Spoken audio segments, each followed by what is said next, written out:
Hello friends, how are you. चलिए, गर्मी के इस उबलते तपते मौसम में एक बार फिर से आप सभी का मैथ की क्लास में स्वागत करता हूं। आज जो टॉपिक हम शुरू करने जा रहे हैं, जिस पर हम चर्चा करने जा रहे हैं, उसका नाम आपने बहुत सुना होगा। इवन अगर आप बच्चों से पूछेंगे ना तो वो भी इजीली आपको बता देंगे। एचसीएफ और एलसीएम, हिंदी में कहते हैं मैसे यानी महत्तम समापवर्तक और लघुत्तम समापवर्तक यानी लैसे। एचसीएफ एंड एलसीएम बच्चों की क्लास में भी, छोटी क्लास में भी शुरू हो जाता है। एचसीएफ और एलसीएम देखने में आपको भी लग रहा होगा इजी सा टॉपिक है। टॉपिक बिल्कुल इजी है, आपकी बात बिल्कुल सही है, सोचना बिल्कुल सही है। लेकिन इजी टॉपिक से ही कभी कभी ऐसे क्वेश्चन पूछे जाते हैं कि जो एग्जाम, क्योंकि एग्जाम फोबिया जो होता है ना, वो आसान से आसान क्वेश्चन में भी हमें घुमा देता है। यही एग्जाम है। इसीलिए आप देखते होंगे जब बच्चे 10th का एग्जाम देते हैं, 12th का एग्जाम देते हैं, तो कितना मीडिया पे हाईलाइट किया जाता है, कितना फोबिया एक बच्चे को ऊपर रहता है कि भाई हाँ इतना बड़ा है। तो यही फोबिया जब हम टेट का एग्जाम देने जाएंगे तो हमारे सर पर भी हावी होगा। ऐसा नहीं बच्चों के सर पर हावी होगा, हमारे सर पर भी हावी होगा।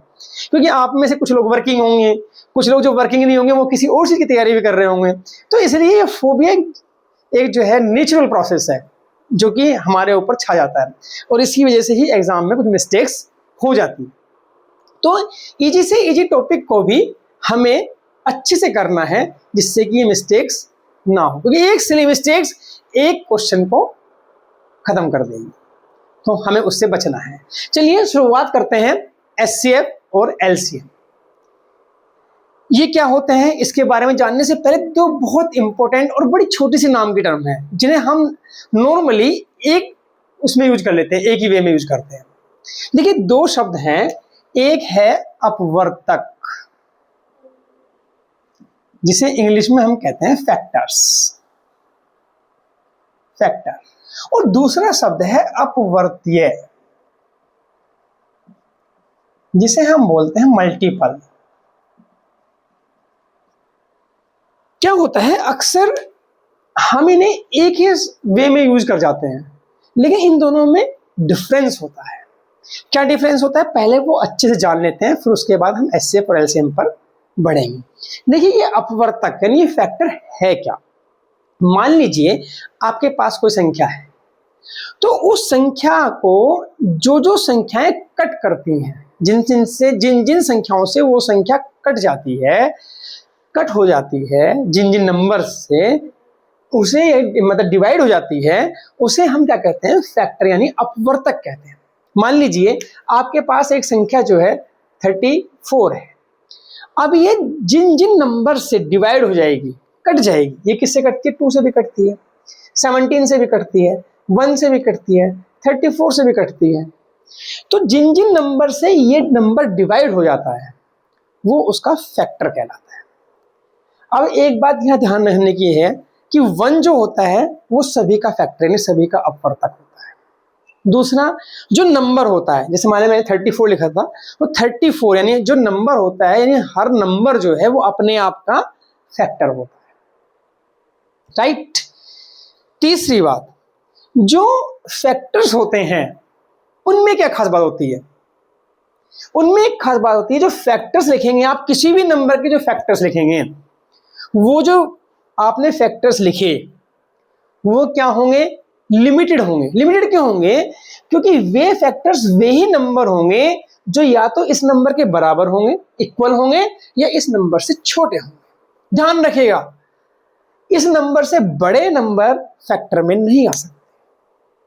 क्लियर हुआ ना कि फैक्टर्स क्या है, यदि जो भी नंबर आपके पास है वो नंबर जिन नंबर से कट जाता है वो उसके फैक्टर कहलाते हैं।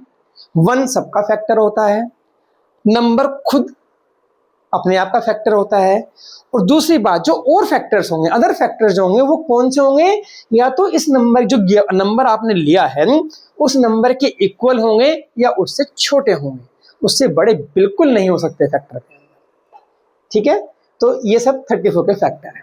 चलिए, अब क्योंकि ये जो नंबर हैं फैक्टर्स के अंदर वो या तो इसके इक्वल है या से छोटे हैं, तो इसलिए लिमिटेड है, इसलिए सीमित है।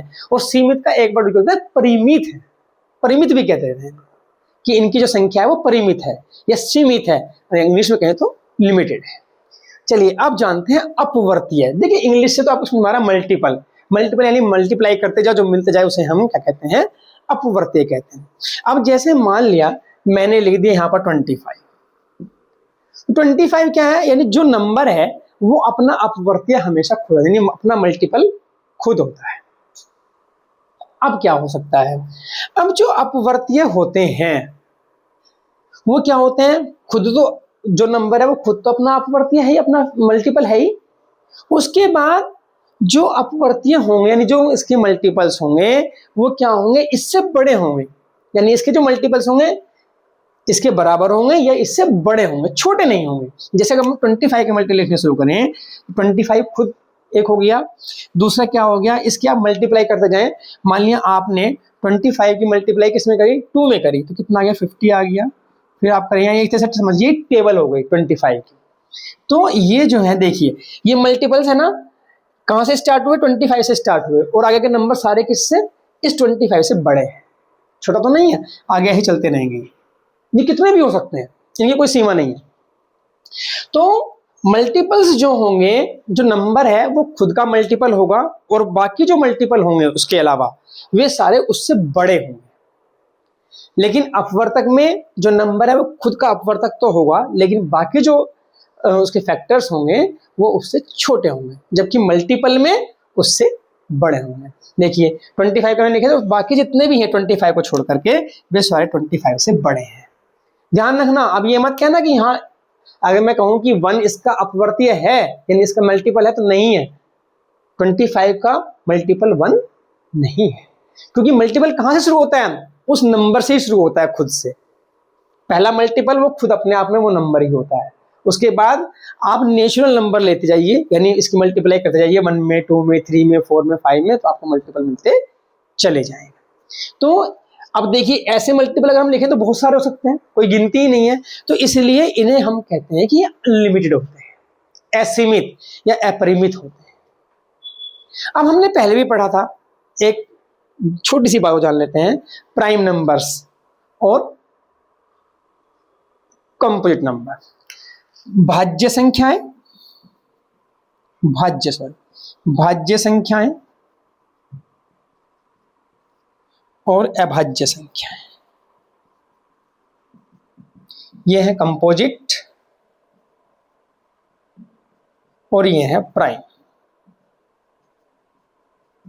देखिए भाज्य संख्याएं कौन सी होती हैं, जिनके जो अपवर्तक हैं वो कितने होने चाहिए, 2 से अधिक है।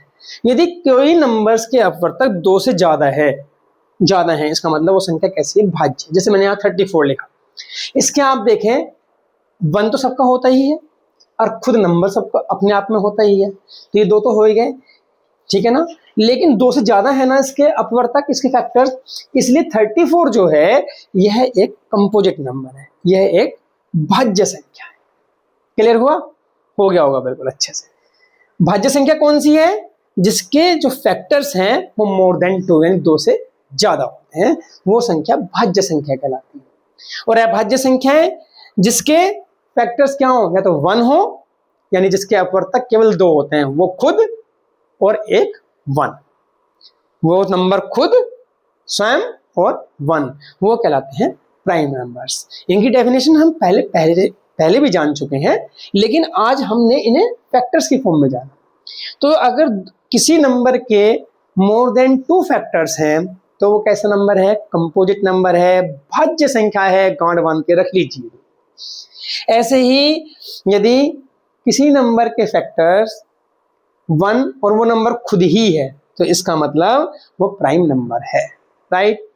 चलिए अब आगे बढ़ते हैं, ये कंसेप्ट आपको अच्छे समझ में आ गया होगा। जाते जाते एक छोटी सी बात रह गई, 1 जो है ना, 1 ना तो वो कंपोजिट है और ना ही प्राइम है। ध्यान रखना, मैथ का हीरो 0 है लेकिन 1 भी उससे कम नहीं है, ये 1 ना तो प्राइम ना कंपोजिट, इतनी बड़ी खास बात है। चलिए अब आगे शुरू करते हैं एचसीएफ और एलसीएम। चलिए एचसीएफ एलसीएम शॉर्ट में तो आपने बहुत सुने हैं, पर इनकी फुल फॉर्म क्या होती है इंग्लिश में, आज वो भी जानते हैं। देखिए एचसीएफ को एक चीज और लिखते हैं, जीसीडी भी लिखते हैं, आपकी नॉलेज के लिए बता देता हूं। तो एचसीएफ का मतलब होता है हाईएस्ट कॉमन फैक्टर। यानी जो सबसे बड़ा मिलता हुआ फैक्टर, या ग्रेटेस्ट कॉमन डिवीजर भी बोलते हैं। जीसीडी का मतलब होता है ग्रेटेस्ट कॉमन डिवीजर। अब आते हैं एलसीएम पर। एलसीएम की फुल फॉर्म होती है लोवेस्ट कॉमन मल्टीपल, ये लीस्ट भी बोल देते हैं, लीस्ट कॉमन मल्टीपल भी बोल सकते हैं। तो चलिए अब एचसीएफ और पर आधारित कुछ क्वेश्चन करते हैं, क्योंकि इन पे जो क्वेश्चंस आते हैं वो आपको ध्यान से देखने हैं, क्योंकि सीधा एलसीएम एचसीएफ कम पूछते हैं, थोड़ा सा ट्विस्ट करके क्वेश्चंस पूछे जाते हैं। पहले मैं एक सिंपल सा क्वेश्चन लेके चलता हूं। देखिए फर्स्ट क्वेश्चन है कि आपको एचसीएफ फाइंड करना है 4 और 9 का। देखिए एचसीएफ निकालने की विधियां, हमें विधि से कुछ नहीं लेना क्योंकि हमारे पास एमसीक्यू जाते हैं, तो वहां विधि से हमें कोई फर्क नहीं पड़ता, तो हम फैक्टर मेथड से ही कर रहे हैं। 2 × 2 9 के फैक्टर करें 3 × 3। अब अगर आप एचसीएफ निकालेंगे तो एचसीएफ का मतलब होता है हाईएस्ट कॉमन, सबसे बड़ा नंबर जो इनमें मिलता हुआ हो। अब आप कहेंगे देख के इनमें तो कॉमन कुछ भी नहीं है भाई, तो इसका मतलब एचसीएफ क्या होगा, 0 हो गया? नहीं, ये गलती मत कर देना। ऑप्शन में 0 सबसे पहले मिलेगा, लेकिन ये गलती मत करना। देखिए इनमें एक नंबर है 1, क्योंकि हम लिख रहे हैं फैक्टर, और 1 जो है वो हर नंबर का फैक्टर है, इसलिए 1 इनमें कॉमन है, तो इसका एचसीएफ क्या हो गया, 1 हो गया। और एक खबर बताऊं, जिन नंबर का एचसीएफ 1 आता है, जिन नंबर्स का, क्योंकि एचसीएफ निकाल रहे तो मोर देन 1 नंबर होंगे, जिन नंबर्स का एचसीएफ 1 आता है वो नंबर पता कौन से होते हैं, वो नंबर को प्राइम होते हैं, सह अभाज्य संख्याएं। हिंदी में सह अभाज्य संख्याएं कहलाती हैं, को प्राइम नंबर्स कहलाते हैं। ठीक है, चलिए ये फैक्टर मेथड है एचसीएफ निकालने का। ऐसे ही आप निकाल सकते हैं और नंबर के भी। मैं एक बार एक तरीके से और निकाल के दिखा देता हूं जिसमें बड़े बड़े नंबर आ जाते हैं।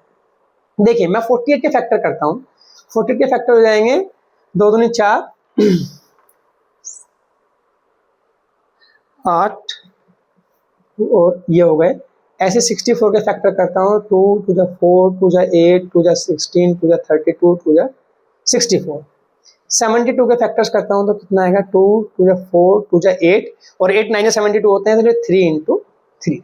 अब देखिए मैं इसे क्या करता हूँ, जब पावर के रूप में लिख लेता हूँ। ये होगी 2 की पावर 4 × 3, ये कितनी होगी 2 की पावर कितनी, 3 और 3 6, और ये हो गया 2 की पावर 3 × 3 की पावर 2। अब आप एचसीएफ निकालेंगे तो कैसे निकालेंगे, देखिए इस केस में एचसीएफ निकालते हैं तो हमें क्या ध्यान रखना है, जो नंबर होते हैं पहले तो ये देखना नंबर कॉमन कौन कौन से हैं। तो इसमें नंबर कॉमन कौन से हैं, देखिए इसमें केवल एक 2 ही ऐसा नंबर है जो कॉमन आ रहा है।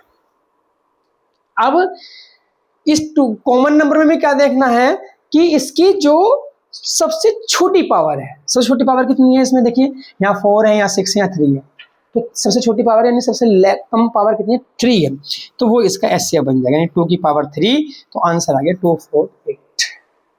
ठीक है, तो ये इस तरह के क्वेश्चंस भी इसमें करने के लिए आते हैं।